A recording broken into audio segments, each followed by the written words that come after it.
Well, good morning. Welcome, everybody. Thank you for being here today. And for those of you watching online across the state of Minnesota, thank you for joining us as well. This little device is pretty amazing. It does amazing things. In fact, it's got more computing power than all of NASA in 1969. Our ability to stay connected provides a great deal of opportunity for work and for fun, but unfortunately it provides a great deal of opportunity for problems when we get into a car and behind the wheel. We're here today to talk about a change in the law that will help us to keep us maybe a little bit safer when we're behind the wheel and maybe from preventing some of the tragedies that we hear about far too often.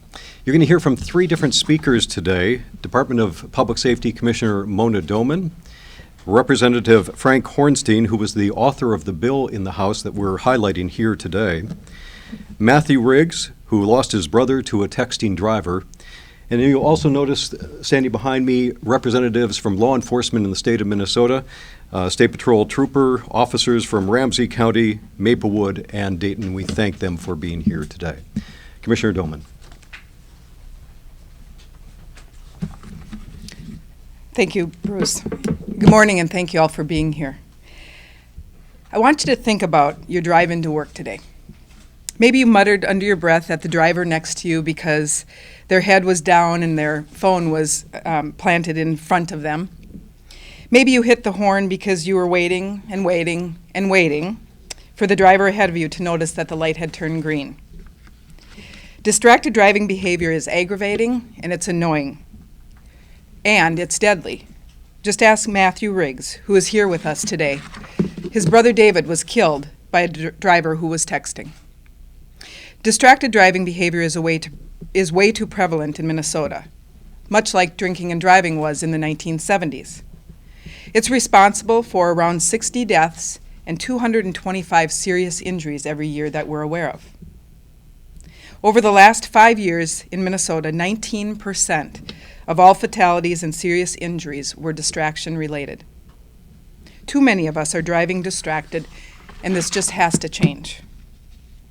In Minnesota, it is illegal for drivers to read, compose, or send texts and emails and access the web while the vehicle is in motion or a part of traffic.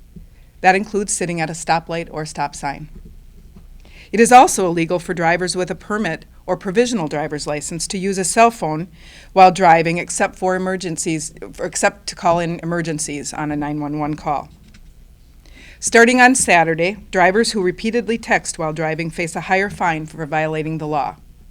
Under the enhanced law, drivers face a $225 fine for second and subsequent violations of the texting while driving law, in addition to the current $50 fine. Just the thought of taking another life because you had to read or compose a text should be enough to encourage you to put your phone down. Unfortunately, it's a habit. A very bad habit on our roads. The hope is that the additional fine will be yet another deterrent for motorists to think twice about what they're doing. Enforcement, education, and strengthened laws can influence behavior. We're hoping that strengthening the law on texting while driving will save lives on Minnesota roads, just as amendments to the DWI law over the years have helped reduce drunk driving tragedies. Governor Dayton and lawmakers of Minnesota worked together this year to approve the legislation. It's now up to each of us to commit to paying attention behind the wheel. And now I'd like to ask Representative Frank Hornstein, author of the bill in the House, to talk about why we need this law. Thank you.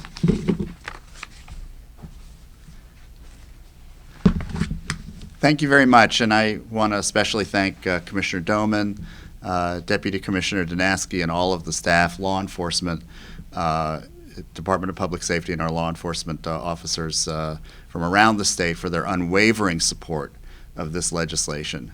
They, as well as the public, recognize its importance and its urgency. There's few issues where I go around in my district and different meetings and forums, town halls, individual conversations with constituents where I immediately get enthusiastic support, heads nodding. When I cite the statistics here, heads shake. This is something that the public gets at a very core level. And that support translated into a very successful effort at the legislative session this past year. It's no secret that in many issues, and particularly transportation, there was not a lot of agreement, bipartisan agreement on various high-profile issues, but on this one there was. We held a hearing in the House Transportation Committee, and we heard very, very compelling, emotional testimony. You'll hear from one of the testifiers that was there, Mr. Riggs, and a combination of that testimony where citizens really turned out and made a difference, as well as the fact that my colleagues from all around the state, urban, suburban, and rural, had experiences with this issue. They got it at a core level, and so we were able to get this legislation through. Also with the support, I want to acknowledge the fact that we had Senator Carlson, who was the chief author in the Senate, and we had the support and encouragement of the Senate Chairman, Scott Dibble, and the House Chairman, Representative Tim Kelly.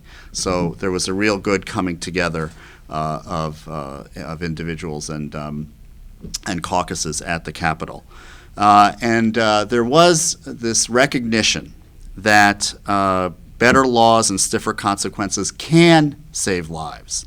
And we've made improvements and prevented injuries with our primary seatbelt law, which unfortunately took a while but eventually did pass the legislature and was signed into government, signed by the governor. And of course our increasing penalties over the years for DWI. So these laws do make a difference and they save lives. And so on the eve of the enactment or implementation of this new law, this new traffic safety law, we want to send a strong message to the drivers in the state of Minnesota that it is completely unacceptable to text and drive. Don't put your life at risk. Don't put the lives of others at risk. And Matthew Riggs, our next speaker, knows the pain and devastation of losing a loved one to distracted driving, and he'll share a few words.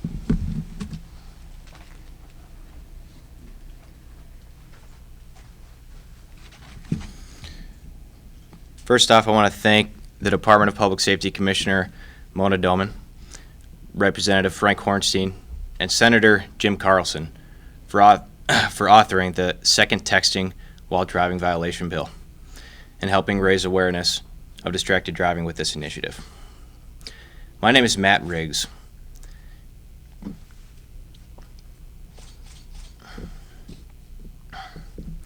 David Riggs was my baby brother.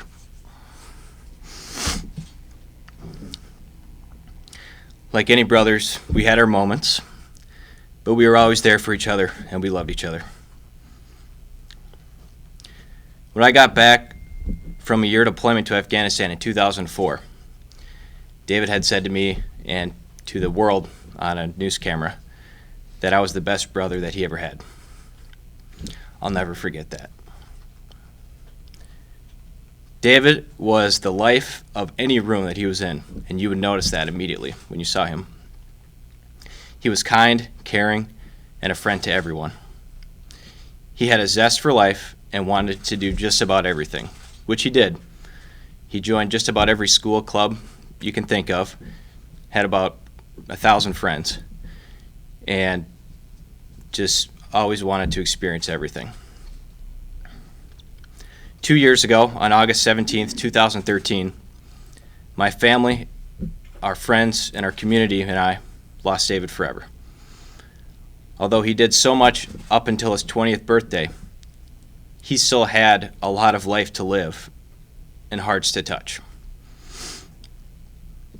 That day when I found out, I was again in Afghanistan on my second deployment, and I knew something had happened, but I wasn't sure exactly what it was. My family wanted to wait to tell me the details until I got home. It took me 2 days to get home, and I remember that day very clearly. It was a beautiful Minnesota summer day, and when I found out that David was not going to wake up that day, that was the hardest thing I've ever been through in my entire life. I saw him saw him laying in the hospital bed, and I knew that was the last time I was going to see him. So obviously the long-term impact of this careless crash was that our lives are changed forever. It's funny because, no, it's not funny, but it feels like I'm just waiting for him to come home from school or something, because for many years I was away from home either at college or at the military, and it just seems like I'm going to see him again, but I know that's not going to happen. David will not get to meet his niece, and she will never meet her uncle, which isn't fair. So when I see people texting and driving like I did yesterday, there was a guy in a convertible. He took both hands off his steering wheel, was looking at his phone, and his car was swerving. That is a very clear indicator that he wasn't paying attention to driving. He wasn't paying attention to the road. And it makes me angry, but it also makes me sad too, because I know that these are preventable crashes. These things don't have to happen. Losing my brother to this crash has certainly made me more aware of my own driving habits as well. If I think I'm becoming distracted, I immediately notice it. And if I think somebody else is becoming distracted, I try to reach out and remind them too that what they're doing could have some very dire consequences. So I think the importance of this new law, it's a great first step in generating awareness for the significance of distracted driving. And I just want to thank everybody for hearing my story today, and I hope it will encourage you to be more careful while you're driving and to watch out for others as well. Thank you.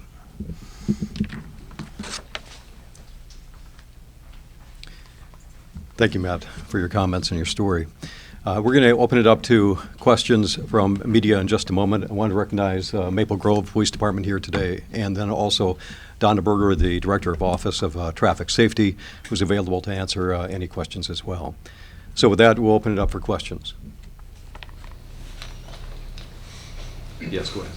I think the Commissioner did a good job of expressing what is legal and not legal, but maybe if she could address, or one of you could address navigation, because I know a lot of people use the phones to get around. And is it illegal to use your phone for navigation, but legal for GPS? Legal for a hand map? Lieutenant, you want to? Sure. And say your name and your title, please. I'm Lieutenant Kevin Skolsky with our East Metro District. And yes, it is legal to use your phone if you're using it as a GPS. It's legal? It is legal, yes.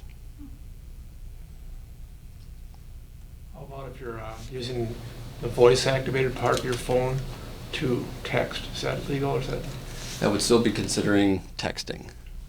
And in reality, though, anything that draws your attention away from your driving is technically illegal with our inattentive driving statutes. Whether it's eating a cheeseburger or reading the newspaper, we've all seen different things while we've been driving. So people need to keep in mind that if it's something that's taken your attention away from your driving, it can be construed as being illegal. That includes stopping like you stopped at a stop sign in traffic or a traffic light, or? Correct. If you're at a traffic light or a stop sign, that is not the time to grab your phone and send a text message to somebody, because that is illegal as well. I was just going to step in and just Sure. make a comment. Good morning. We get that question a lot about GPS or it's with the GPS, it's the manipulation of the device while you're driving. You set it ahead of time, you put it, and it's telling you where to go. That's not an issue. But I think when we talk about what's legal or what's illegal, to us, that shouldn't really be the point. The point is when you try to multitask and do more than just concentrate on driving, you're putting yourself and you're putting others at risk. It's simply not worth it. So we ask everyone to speak up, follow what Matt said here, what he's done, that he is watching what he does with his driving, and speaks up if he sees someone else. We know it's not intentional. People aren't going out there with the intention of hurting someone, but something as little as just trying to multitask, use that phone, things can change in a split second. And to fatally injure someone or severely injure someone, we know it's simply not worth it. So just please focus on driving. Don't worry so much about if something's illegal or legal. Just make that choice, make the safe choice, and concentrate on driving. Your name, please? My name is Donna Berger. I'm the Director of the Office of Traffic Safety with the Department of Public Safety. I've just got a quick question. Many people know that you shouldn't be texting and driving, but I still hear many people say, well, how does an officer know? How will they spot me? I guess what's the response to that? Well, our officers are well trained, and we can see our citations are going up significantly every year. It is challenging to identify if someone's using a cell phone for making a cell phone call or texting. But again, it brings us back to the distraction itself. Is that cell phone call more important than a life? Is that text more important than a life? I think everyone would answer no. And I think we've all been on the road where we've witnessed distracted behavior and we're upset. And if everyone that's upset about it, when they see it, would make the choice of not doing it, we'd all be a lot safer on the roads, and serious injuries and fatalities would go down significantly. Did the officer actually check the phone? I can't speak to that. I believe if there was a crash, if there was a fatal crash during the investigation, they can ask. But bringing it back, it's the activity itself. It's just making that choice not to do it in the first place. Is there a tier level of Excuse me, I just had the lieutenant speak to that question. Just about. Sure. So when an officer makes a traffic stop for a text where they believe someone's been texting, maybe the person's weaving over the lanes, maybe that's what draws the officer's attention. Maybe it's varying speeds, or maybe they're crossing lane lines, fog lines, center lines, whatever the case may be. That's a good indicator that person's not paying attention, and we want to find out why that person's not paying attention. So we're going to make that traffic stop. We're going to ask, what was drawing your attention away from your driving, because I observed you weaving over the lines, or I observed you varying your speeds. Whether or not the person admits to using their device for texting, or maybe for whatever reason their attention was drawn away from their driving, it still doesn't prevent us from taking enforcement action either.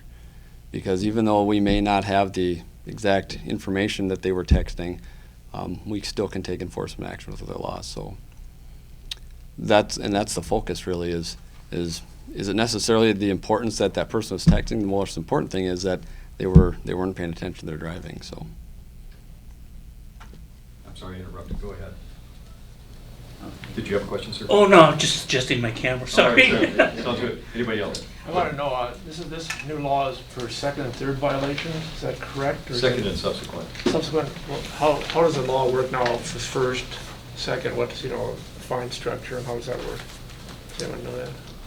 So I would imagine that if you get a first violation, that's going to go on your driving record. The text, if you get a texting and driving, it'll go on your driving record. And then if you were to get a second one, and the courts would use your driving record to base it on that, and the enhancement would come then because of that driving record. So for the first time you're caught doing this, you get a $50 fee. The second time you would have to pay the $50 plus the $225. Okay. And every time after that, so it's basically $275 every time after the first one. Yeah. Recorded fees. Go ahead, Representative. And there's actually also additional court fees. So I've heard the figure, it ends up that the driver would end up paying in excess of $345, something like that. So it's a steep fine, and I just want to echo this what Ms. Berger said, that nothing is so important in terms of receiving a text and sending a text than a human life or injuring somebody. And so that's why we're sending this strong message today.